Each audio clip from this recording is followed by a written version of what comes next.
A knife. And eventually, a knife. He was, I mean, cops are carrying guns, but he was drunk. So, drunk people. Thanks for coming in this morning. All right, Simpiwe, you ready for George? Yes, I am. Let's get our motoring news up running. Yeah. Let's go. George, how are you? Good morning, Gareth. Hello, Pumi. How are you? It's Simpiwe, remember? Oh, sorry. Look at the face. Look at Simpiwe. She's like, George was in the he was in the comment section yesterday with Pumi on the show, so he's probably still thinking about that. But George is in the comment section. People love it. You were there early the other morning, like before anybody. Very, very cool. Yeah, I mean, I try. There's stuff to do in the morning. So sometimes I'm like, I drop off and then I come back on, and I drop off and come back. And I have to read the comments to catch up on what's being spoken about, which is very cool because at least the comments keep you up to date. We love it. All right, so Simpiwe and I are ready to hear what you got to tell us this morning. We've always got good news from you on a Friday, stuff that we want to know, stuff that we need to know. Yeah, well, somebody asked me a question the other day that I wondered about, and that was, will the car sales in the world, in the country, could just continue to grow? Will the number of cars on the road just continue to grow? And what is the upper limit? Do we have, full penetration of cars on our roads, on the world's roads? So there was this article that we found. Yep. That proved that the car market is actually quite small in relation to the population around the world. There's an estimated under 18% of the world's population own a car. Oh, I think that's, I don't want to be the only one here who's not surprised by that, but in fact, it almost seems high to me. I don't think a lot of people own cars, and especially if you consider that most of the people who say they own cars, those cars are actually owned by the bank. But if it's 18%, even that feels like it's a bit high to me. You think that's low? Well, so it's a good question, Gareth, because it is high in relation to the different countries in the world. So leading from your very, very smart analysis that it seems high, because it is. And the reason it's high is because of America. So if I unpack the numbers for you, just under 1.5 billion cars in the world. That's with billion with a B, right? Yes. And there are approximately 8.5 billion people on the planet. Yes. If you look into the numbers on a per capita basis per country, the US is close to 1 car per person. They're on about 0.9 cars per person. Country like New Zealand is 0.88, which is close to 0.9 cars per person. And the Republic of San Marino is 1.3 cars per person. So all of these that are close to 1 car per person is what's pushing that 18% up. Monaco, for instance, 0.91 cars per person. So all the rich countries of the world push this number sky high. But the surprising number that really kind of got me was China. China, 302 million vehicles on their roads, compared to the US is 267 million. But listen to this. The per capita cars per person of China is 0.21. So that means it takes you could fit how many people into each car in China, and you'd still have people left over. Exactly. If you had to put 30 people in each car, you'd still have cars. You'd still have people and not enough cars. Is that about right?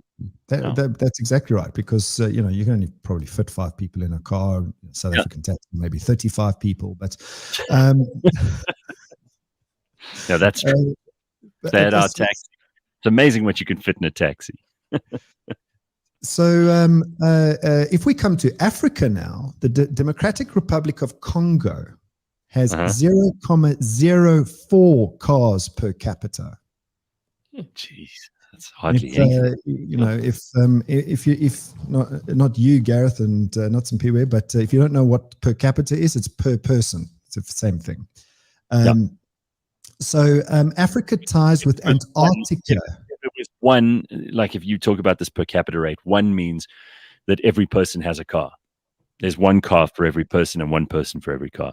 So if it's below that, it means that they have way more people than cars. If it's above that, for whatever reason, then there are more cars than people. Like, for example, in South Africa, the rate of mobile phone usage is more. In other words, there are more cell phones in South Africa than there are people. Amazing, and it's addictive. It's like a drug, I think. That cell phone. Well, it's also because people sometimes have two numbers. A lot of people have that. Some people have a spare phone or a burner phone or whatever, but it's active. So you've actually got, I think it's 1.2 in South Africa, 1.2 cell phones per person. Exactly. And I mean, it makes sense because 72% of all AutoTraders visits is from a mobile phone. Sure. I wonder if you probably could have these figures. I wonder how many people who go into AutoTrader already have a car and are looking for a different car, as opposed to people who do not have a car who are shopping for the first time. Good question. You know what? I'm going to put a survey on the website to find that out. But from the back of my mind and 20 years in this business, I think it's more, I make a prediction. I hope I'm not wrong. I think it's more than 75%. Have already got a car. Already got a car. Huh. I would. Amazing. That's a guess. So that's a educated guess. I'm going to try and find out the real number. I'll come back to you with the real number. My team are listening, so they'll go and put a survey up. Cool. Awesome. So getting to Africa, which has the lowest percentage of car owners or per capita, and is the same as Antarctica, the whole of Africa, 0.05 cars per capita. Wait, Antarctica, you said the same as Antarctica. Do they even have a car in Antarctica? I think they probably have vehicles. Maybe it's not the resemblance of a car, but they've probably got vehicles. But apparently Antarctica has cars. This is mind-bending stuff you're sharing with us on a Friday morning. I don't know if it's too early or if my maths brain isn't switched on properly, but I didn't even think Antarctica had a single car in it. The whole continent. I'm surprised. Exactly. But apparently people live there and... but hang on. No, it makes sense. Hang on. It's just stupid of me. Obviously, there are no people there either. There's like 5 people. If there are only 5 vehicles, their rate's probably high. Yeah, that makes... Sorry. Duh. Obviously. Jesus, I'm an idiot. There's a huge city in Antarctica full of people. They're all running around. It's freezing. It's like minus 48 degrees, and they're getting in their cars and going shopping at the mall. No, obviously. I wonder if there's even something that resembles a mall in Antarctica. At least I figured that out before the end of the show. Imagine if I'd gone into my weekend that stupid. So talking about stupid, a drunk gentleman, 43 years old, in the United States of America, obviously. Wait, let's guess. Did this happen in Florida? Florida, I actually didn't know the answer to that question. So it's Florida, man. Okay. I don't know. I'll have a look, Samphira, and then let you know. But a gentleman, 43 years old, drunk, decides in his infinite wisdom to steal a tractor. And a car chase or a tractor chase ensued. But what's interesting about this particular chase, because I mean, a tractor can't do more than probably about 60 kilometers an hour, maybe. This is a John Deere tractor. And he stole his tractor and tried to escape the police, who you can see in that one image is chasing him.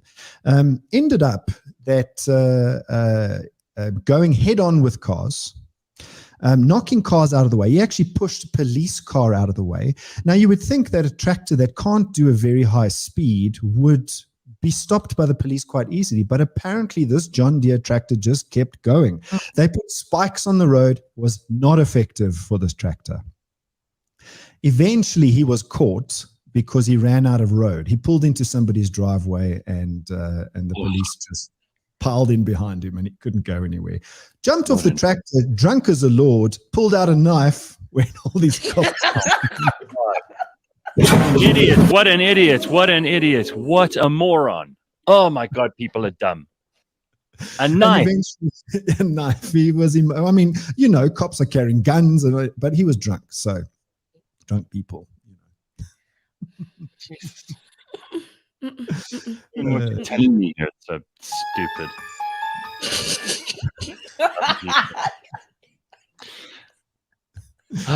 Do not bring a knife to a tractor fight is the official position on this one. Exactly. But what was fascinating about that story was is the fact that this tractor just couldn't be stopped, and you could see on that tractor, like, it's open. It's not like it's. Let me put that up on the main.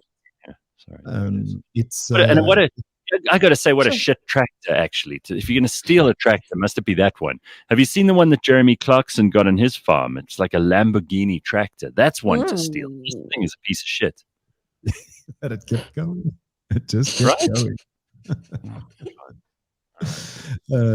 And then very finally, Gareth, we as AutoTrader are proud sponsors of eFest next week. We're all trekking down to the eFest, which is alongside the ePrix, which is the Electric Vehicle Grand Prix, which happens in Cape Town next weekend. We kindly being hosted by Jaguar and Volvo, and a whole bunch of our other partners, as well as sponsoring some of the event. And we're launching, this is the most important part, drum roll, we're launching a brand spanking new hybrid industry report, which has never been done before in South Africa. So we've dug into data around hybrid vehicles as opposed to just electric vehicles, and I'm pretty sure you're going to be surprised at some of the data that comes out of that. So that'll be available next week. Fantastic. Borge, have an excellent weekend. And you. Sorry, I apologize humbly. About it. It's fine. It's you, George. It's fine. It's okay. No, you can get away with it. All right, everybody, have a lovely weekend and make sure that you do all the cool things. Otherwise, if you're going to do absolutely nothing, enjoy that too. We will see you on Monday morning, bright and early at 6 a.m.